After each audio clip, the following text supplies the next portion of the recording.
I always say the cornerstone of recovery for OCD is embodied in basically a single word, and that word is irrelevance. It's interesting because I often get a lot of pushback because anxiety is an incredibly relevant feeling emotion, Right. and it compels very relevant efforts to escape it. But what patients often don't take into consideration is their capacity to choose to relate to the signals, both the thought and the experience, with irrelevance. I approach irrelevance, I often talk about it in terms of talking to the barking dog. Right. Because, and that's why, once again, cognitive therapy is so ineffective, because it's speaking to the broken system, the malfunctioning brain. Right. But I also encourage patients to demonstrate in a very behavioral way irrelevance through what I refer to as the unaltered life path. Right. Such a critical component and concept to be able to say, hey, I feel like I'm on the roof of a burning building, and yet I'm not going to engage in an escape effort. I'm not going to mentally plan the escape. I'm just going to put my lounge chair here, pour myself a Cosmo, and I'm just going to accept that the burning is building around me.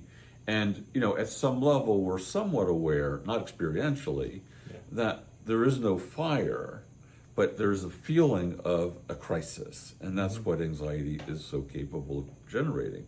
And so the unaltered life path means to remain engaged in your life process, being at work, staying engaged in your endeavors. Right. Now, patients often complain that their anxiety is encumbering, that it can diminish their mental focus. And there's no doubt that if you're, on a burning building, you're going to be distracted about trying to escape. Yeah. And so, re-engaging in a task is going to be very, very difficult, and it's going to be encumbered by the distracting nature of anxiety.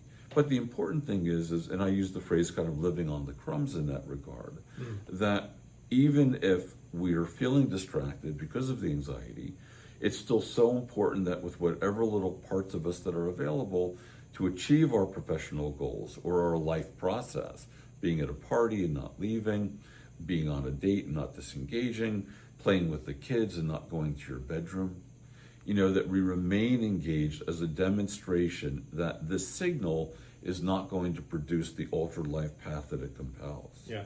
So with the unaltered life path, I describe that to my patients as what you would do if you did not have OCD. And that's just your life as you want to be living it.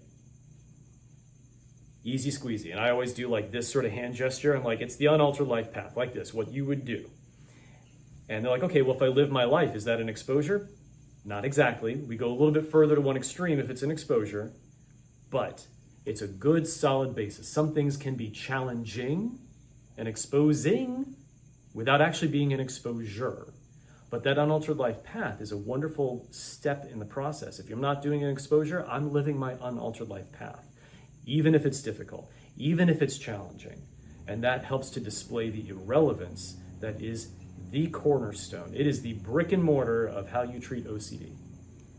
Excellent.